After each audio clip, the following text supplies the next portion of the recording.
আমি ব্যক্তিগতভাবে মনে করি যে প্রক্রিয়াটা অবশ্যই বাংলাদেশের যে প্রক্রিয়াই হোক সেটা বাংলাদেশের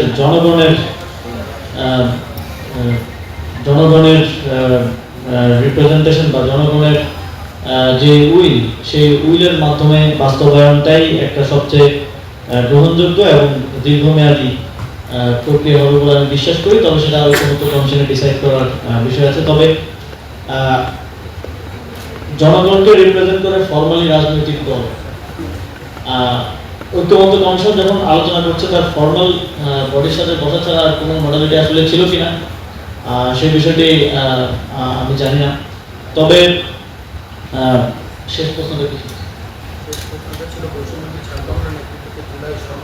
আসলে জুলাই ঘোষণাপত্রের সনদের একটা সোশ্যাল মিডিয়ায় আমরা দেখেছি যে সনদের খসড়া বা ঘুরছে, কিন্তু সেটা কিন্তু ফাইনাল না এখন।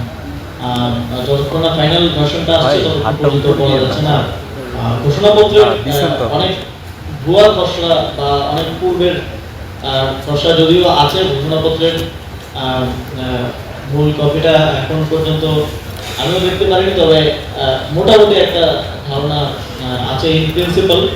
আপনারা জানেন যেহেতু এই সময়ে ঘোষণাপত্র দেওয়া হচ্ছে, সেক্ষেত্রে প্রথম দিক থেকে একটা ছিল যে বিশেষ করে বড় রাজনৈতিক দলগুলোর সাথে একটা বোঝাপড়ার মাধ্যমে ইন প্রিন্সিপাল একটা বোঝাপড়ার মাধ্যমে ঘোষণাপত্রটা দেয়া।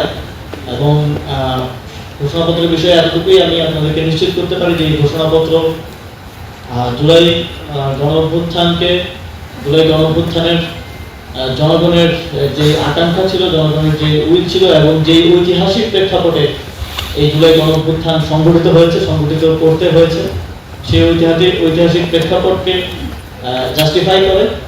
এবং এই ঘোষণাপত্র শুধু একটা পলিটিক্যাল ডকুমেন্ট না, এটার যথাযথ সাংবিধানিক স্বীকৃতি দেওয়া হয়।